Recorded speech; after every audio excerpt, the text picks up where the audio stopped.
Hi everyone, this is Bhumika. Welcome to my channel. तो आज हम स्टार्ट करते हैं 9 जनवरी के करंट अफेयर्स के साथ।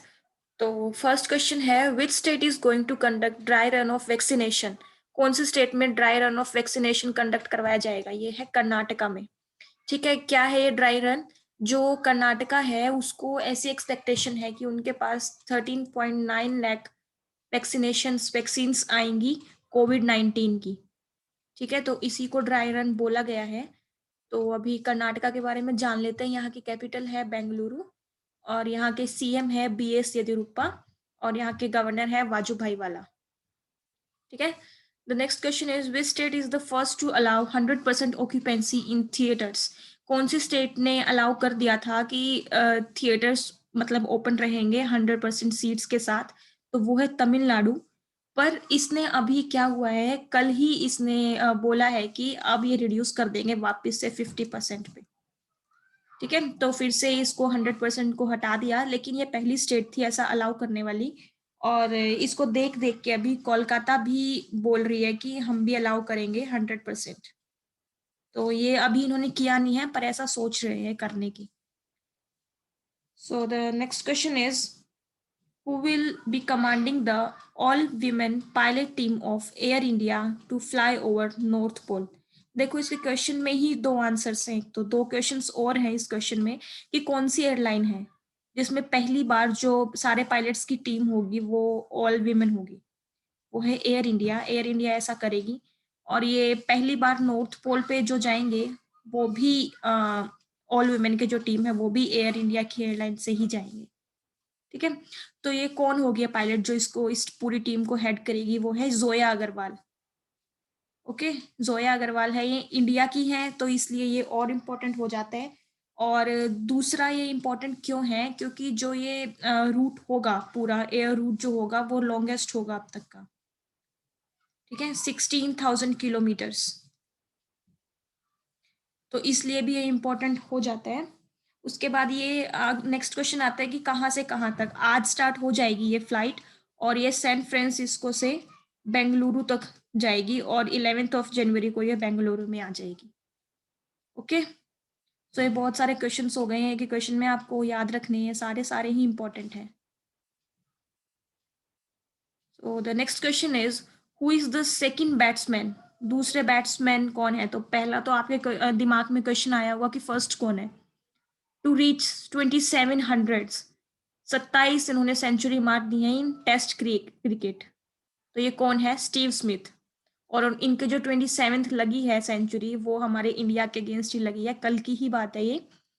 ठीक है, जो अभी टेस्ट मैच चल रहे हैं एससीजी, मैंने आपको बताया था, मुझे बताना क्या होता है एससीजी। वहां पे स्टीव स्मिथ ने अपने 2700 पूरे किए हैं। तो कहाँ के प्लेयर हैं स्टीव स्मिथ? एससीजी सुन के आपको पता चल ही पड़ा होगा। स्टीव स्मिथ है ऑस्ट्रेलिया के प्लेयर। ठीक है, एक और चीज की वजह से ये फेमस थे, बताना मुझे। ये और वार्नर दोनों एक और चीज की वजह से फेमस हुए थे बहुत ज्यादा। तो मुझे बताना किस क्या चीज थी वो जिसकी वजह से दोनों फेमस हुए थे। अब क्वेश्चन आता है, इन्होंने कितनी इनिंग्स में कंप्लीट किया है? तो ये है 136 इनिंग्स लिए इन्होंने 2700 कंप्लीट करने के लिए। और जो फर्स्ट थे, जो फर्स्ट बैट्समैन थे 2700 कंप्लीट करने वाले, वो हैं आपके Don Bradman. Okay, Don Bradman. इन्होंने कितनी इनिंग्स ली थी बताना मुझे। और उसके बाद हमारे इंडियन प्लेयर्स कौन है जो इनको फॉलो करते हैं स्टीव स्मिथ को? विराट कोहली एंड सचिन तेंदुलकर। दोनों ने ही 141 इनिंग्स लिए हैं 2700 कंप्लीट करने के लिए टेस्ट क्रिकेट में। ओके, तो ये फास्टेस्ट है हमारे डॉन ब्रैडमैन, उसके बाद है स्टीव स्मिथ और उसके बाद आते हैं Indian batsman Virat Kohli and Sachin Tendulkar. ठीक है, so the next question is, which are the 6 states affected by avian influenza? Avian influenza क्या है हमारा? कल मैंने बताया था आपको इसके बारे में, H5N8 बर्ड फ्लू जो है। तो कौन सी 6 स्टेट्स हैं जो सबसे ज्यादा अफेक्टेड हैं इससे, इन्फ्लुएंजा से?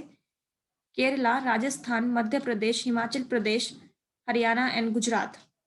ठीक है, तो ये बर्ड फ्लू से सबसे ज्यादा अफेक्टेड है। केरल ने तो इसको स्टेट डिजास्टर जो है वो भी घोषित कर दिया है, तो ये याद रखना। और अभी हरियाणा में पंचकुला में 1.66 इतनी लाख मुर्गियां मारी जाएंगी, तो याद रखना कौन सी हरियाणा में कौन सी जगह पे बहुत सबसे ज्यादा मुर्गियां मारी जाएंगी। सो the next question is who has set Guinness World Record for most soap bubbles inside one large bubble by blowing 738 bubbles।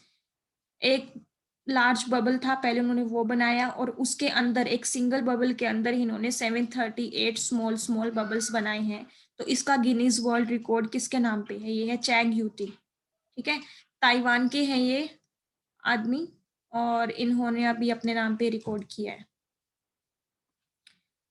So the next question is what is the theme of प्रवासी भारतीय दिवस? कब मनाया जाता है प्रवासी भारतीय दिवस, जिसको हम NRI डे भी बोलते हैं? ये आज ही है, जनवरी 9। मैंने आपको कल के लेक्चर में बताया था, कल के जो करंट अफेयर्स थे, तो आज ही है ये प्रवासी भारतीय दिवस। इसका थीम क्या है? थीम है इसका कंट्रीब्यूटिंग टू आत्मनिर्भर भारत। पीएम मोदी ने इसकी कन्वेंशन जो है वो स्टार्ट की है, कन्वेंशन लॉन्च की है। So the next question is which state government school children have made organic substitute for gypsum chalk? क्या सब्सटीट्यूट है वो? उन्होंने राइस फ्लोर जो हमारा होता है, चावल का आटा जो है, उससे उन्होंने बनाए हैं चौक, क्योंकि ये मानना है कि ये वाले जो चौक होते हैं जिप्सम चौक वो एलर्जिक होते हैं, बहुत सारी बीमारियां भी कर देते हैं और बच्चे खा भी लेते हैं, बीमार पड़ जाते हैं, तो इनको हटाना चाहिए। तो उसका सब्सटीट्यूट लेके आए हैं वहीं के ही बच्चे। तो ये कौन सी स्टेट है? ये है तेलंगाना। ठीक है, तेलंगाना स्टेट के स्कूल के बच्चे हैं और उनका नाम क्या है? नाम है उनका, एक बच्चे का नाम है पी हर्षित और दूसरे बच्चे का नाम है के रुद्रा। ठीक है, तो इन दोनों बच्चों ने सब्स्टिट्यूट उसका तैयार किया है। So the next question is which institute has made 5G network system that uses drones for emergencies? Drones की हेल्प लेंगे ताकि कोई इमरजेंसी हो तो पता चल पड़े। तो कौन से इंस्टीट्यूट ने ये तैयार किया है, किस इंस्टीट्यूट के स्टूडेंट्स ने तैयार किया है? ये है IIT Kharagpur. Okay, let me scroll down.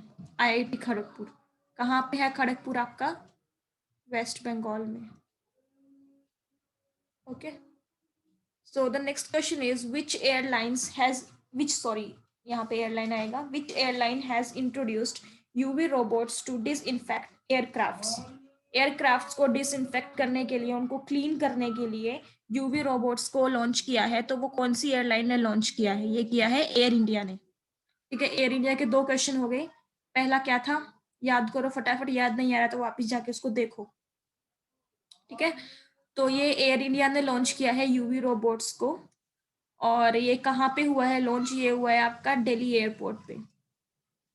ठीक है, परसों हुआ है थर्सडे को, और एयरक्राफ्ट जो थी जिसपे लॉन्च हुआ था वो है आपकी बोइंग 737-800। ठीक है, इन पे लॉन्च हुआ है।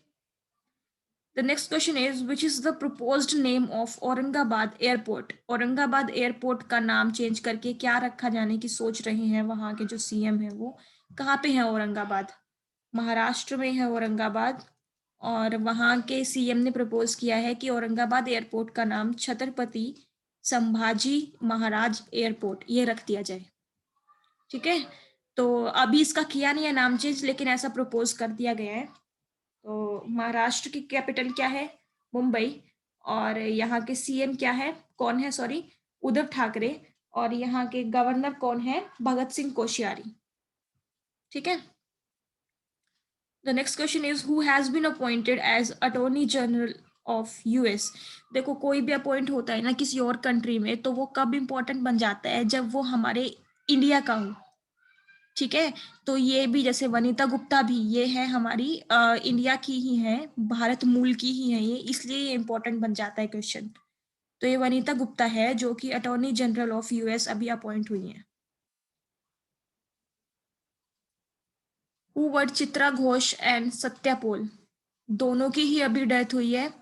तो ये दोनों कौन है? चित्रा घोष जो है वो सुभाष चंद्र बोस जो थे उनकी भतीजी थी, जिनकी कल डेथ हुई है हार्ट अटैक से। और सत्या पोल एक फैशन डिजाइनर है, बहुत ही popular. In which state Jallikattu festival is celebrated? Jallikattu festival. एक और क्वेश्चन है कि जलीकट्टू फेस्टिवल में कौन से एनिमल का इस्तेमाल किया जाता है, या फिर कौन से एनिमल के लिए ये फेमस है? तो ये है बुल के लिए।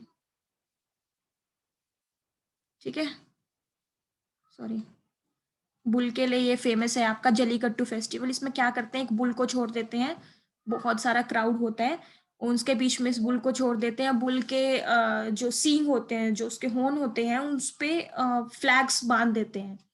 ठीक है, तो उन फ्लैग्स को उतारना होता है। और एक होता है कि बुल के ऊपर चढ़ के आपको बैलेंस करना होता है, ये तो आपने बहुत सारे जगह पे देखा भी होगा। तो यही होता है जलीकट्टू फेस्टिवल। ये सेलिब्रेट किया जाता है तमिलनाडु में। तो अभी ये इंपॉर्टेंट क्यों बन चुका है फेस्टिवल, क्योंकि जो पेटा है, ठीक है, पेटा ने बोला है कि इस साल 2020 में जलीकट्टू फेस्टिवल ना करवाए, कोविड और बर्ड फ्लू दोनों को ध्यान में रखते हुए ये फेस्टिवल ना हो, ऐसी इन्होंने अपील की है पेटा ने। पेटा क्या होता है, people for the ethical treatment of animals. ठीक है, तो उसने बोला है अभी 2020 में मत करवाइए इसको, और अगले साल करवा लेना, इन बीमारियों को सबको ध्यान में रखते हुए। तो इसीलिए अभी ये न्यूज में है Jallikattu festival. Which bank has signed an agreement with Indian army? Indian army के साथ कौन से बैंक ने एग्रीमेंट साइन किया है? ये है बंधन बैंक। ठीक है, क्या एग्रीमेंट है? एग्रीमेंट ये है कि जो इंडियन, जो हमारे सोल्जर्स हैं, वो जीरो बैलेंस पे भी अपने अकाउंट्स को रख सकते हैं, कि उनके अकाउंट में कोई बैलेंस नहीं होगा तो भी वो रख सकते हैं, ऐसा अलाउड नहीं किया जाता। तो ये एक तो ये चीज है। दूसरी चीज क्या है कि वो अपने अकाउंट से कितने भी ट्रांजैक्शन करवा सकते हैं, अनलिमिटेड ट्रांजैक्शंस करवा सकते हैं। ठीक है, ये उनको है। और तीसरा फायदा उनको क्या है, अगर आपके अकाउंट में 1 लाख या फिर उससे ज्यादा रुपए होंगे तो आपको जो आप लोन ले सकते हैं, कितना भी। और दूसरी बात, आपको जो इंटरेस्ट मिलेगा वो आपको मिलेगा 6% के हिसाब से। बहुत सारे बैंक्स में ये 5% या फिर उससे भी कम होता है, पर इंडियन सोल्जर्स के लिए ये इतना रखा गया। Which state has started Krishi Sanjeevani van for testing soil and water? मिट्टी और पानी के टेस्टिंग के लिए कृषि संजीवनी वैन लॉन्च की है, वो कौन से स्टेट ने स्टार्ट की है? ये स्टार्ट की है कर्नाटका में। मैं इसकी डिटेल आपको ऑलरेडी दे चुकी हूँ। कैपिटल क्या है, सीएम कौन है और गवर्नर कौन है, बताना मुझे। याद करो खुद से, और ये याद करना ना बहुत जरूरी है। अब ये हर एग्जाम में पूछा जाता है। कोई भी एक स्टेट दे देंगे, वहां के सीएम कौन है या वहां के गवर्नर कौन है, वहां की कैपिटल क्या है। हमें लगता है ये तो बहुत इजी है और सबको ही आता है, लेकिन नहीं, ये पूछा जाता है और एग्जाम टाइम पे हम कंफ्यूज हो जाते हैं। तो बेटर है आप उसको रोज पढ़िए, रटिए मत किसी चीज को, रोज पढ़ोगे, रोज सुनोगे, अपने आप ही याद हो जाएगा। अभी जैसे मैंने पूछा कौन है, तो आपके दिमाग में क्लिक करना चाहिए कि हाँ अभी क्या बताया था। ओके, तो कृषि संजीवनी वैन, ये 40 वैन होंगी, ये जगह जगह पे जाएंगी और मिट्टी और पानी की टेस्टिंग करेंगी। ठीक है, the next question is what is the expected GDP rate as per CSO? CSO के अकॉर्डिंग एक्सपेक्टेड जीडीपी रेट क्या है? ये है -7.7%। ठीक है, इतना जीडीपी रेट उसने बताया है। सीएसओ क्या है, सेंट्रल स्टैटिस्टिकल ऑफिस। ओके, ये इसके हेडक्वार्टर्स आपके कहाँ पे हैं? न्यू दिल्ली में इसके हेडक्वार्टर्स है। अब मुझे बताना, मैंने मेरे फर्स्ट लेक्चर में बताया था, जो वर्ल्ड बैंक ने एक्सपेक्टेड जीडीपी रेट बताया है वो कितना है, और आरबीआई का कितना है। ठीक है, क्या सेम है दोनों का, डिफरेंस है, क्या है? इससे तो दोनों ही डिफरेंट है बहुत ज्यादा। तो मुझे बताना कि इसका कितना है और इसका कितना है, एक्सपेक्टेड रेट जो है। The next question is who sworn in as chief justice of Sikkim high court? मैंने आपको आंध्र प्रदेश का बता चुकी हूँ, मैं परसों के लेक्चर में आपको तेलंगाना का बता चुकी हूँ। आज है सिक्किम का। अब ये दोनों मुझे बता देना, मुझे बताना हिमा कोहली कहाँ की है। और आज बात करेंगे हम सिक्किम की। तो सिक्किम हाई कोर्ट के चीफ जस्टिस अभी कौन बने हैं? J K Maheshwari. Okay, so the next question is which UT, Union Territory, has launched सतर्क नागरिक मोबाइल ऐप कौन से केंद्र शासित प्रदेश ने ये लॉन्च की है? ये की है जम्मू एंड कश्मीर ने। जम्मू एंड कश्मीर के जो लेफ्टिनेंट गवर्नर है, ठीक है, एलजी जो है, देखो स्टेट में गवर्नर होता है, यूटी में यूनियन टेरिटरी जो होती है उसमें लेफ्टिनेंट गवर्नर होता है, ये चीज ध्यान रखना आप लोग। तो जम्मू एंड कश्मीर के एलजी कौन है, लेफ्टिनेंट गवर्नर कौन है? ये है आपके मनोज सिन्हा, ठीक है, मनोज सिन्हा, उन्होंने ये लॉन्च की है। ओके, तो वो आपको बताएंगे। जो ये ऐप है नागरिक सतर्क नागरिक ऐप, इसमें आपको भ्रष्टाचार की आप कोई भी जानकारी दे सकते हो, कहीं पे आप देख रहे हो और आप यहाँ से जानकारी ले भी सकते हो, आपको पता चलता रहेगा कि कहाँ पे क्या सीन है जम्मू एंड कश्मीर में। ओके, उसके बाद है who has authored right under your nose. मैंने कल आपको बताया था कि बुक्स एंड ऑथर्स बहुत इंपॉर्टेंट हो जाते हैं एग्जाम के लिए। हर एग्जाम में आप देख लेना, क्वेश्चन पेपर उठा के जीएस में एक क्वेश्चन पक्का मिलेगा बुक्स एंड ऑथर से, ठीक है। तो आर गिरिधरन, आर गिरिधरन हैं जिन्होंने ये नोवेल लिखी है। एक मुझे बताना, अभी थोड़े दिन पहले बराक ओबामा की एक बुक लॉन्च हुई है, उस बुक का नाम क्या है? और जो बाइडेन की फेमस बुक कौन कौन सी है, मोस्ट फेमस बुक्स हैं जो बाइडेन की, वो दो बुक कौन कौन सी हैं, ये आप मुझे बताना अभी कमेंट में। Which country has incurred the most loss due to internet shutdown? Internet shutdown जो हुआ था उसकी वजह से कौन से देश को सबसे ज्यादा लॉस हुआ है? ये हुआ है इंडिया को। इंडिया की कैपिटल तो पता ही होगी आपको, प्राइम मिनिस्टर भी पता होंगे और प्रेसिडेंट भी पता होंगे, आई होप सो। चलो, Dagmara Baskova has been banned for 12 years, she belongs to which sport? देखो इन्होंने मैच फिक्सिंग की थी, उसकी वजह से इनको बैन कर दिया गया है स्ट्रेट 12 साल के लिए। तो आपसे ये पूछा है कि ये कौन से गेम से हैं, तो ये बिलोंग करती हैं टेनिस से, ठीक है। और ये कौन सी कंट्री से है? स्लोवाकिया से है, ये स्लोवाकिया आपके यूरोप में है। तो यही सब था इनके बारे में, इनको बैन कर दिया गया, 12 साल ये टेनिस नहीं खेल पाएंगी। तो ये आज के करंट अफेयर्स थे। आप लोगों को कोई भी डाउट हो, किसी भी क्वेश्चन में कुछ भी पूछना हो, किसी क्वेश्चन का आंसर नहीं आ रहा हो या मैंने कुछ गलत बोला हो, कोई भी प्रॉब्लम हो, तो आप लोग नीचे कमेंट बॉक्स में लिख देना। और हाँ, एक बात और, कल के लेक्चर में मुझे ऐसा ध्यान आ रहा है कि मैंने उजाला स्कीम को बताया था कि वो 2005 में लॉन्च हुई थी, पर ऐसा नहीं है, वो लॉन्च हुई थी 2015 में, ठीक है। तभी तो उसको 6 साल पूरे होंगे ना, 6 साल पूरे होंगे 2021 में। पर मुझे ऐसा याद आ रहा है मैंने शायद उसको 2005 बता दिया है, तो I am sorry for that, और उसको आप करेक्ट कर लेना। बाकी कोई भी डाउट हो तो मुझे बताना। अगर आपको मेरा कंटेंट अच्छा लग रहा हो प्लीज इसको शेयर करना बहुत सारा, सब्सक्राइब करना मेरे चैनल को और वीडियो को लाइक कर देना। Thank you so much for watching my videos and all the best for your upcoming exam. Take care. Goodbye. God bless you.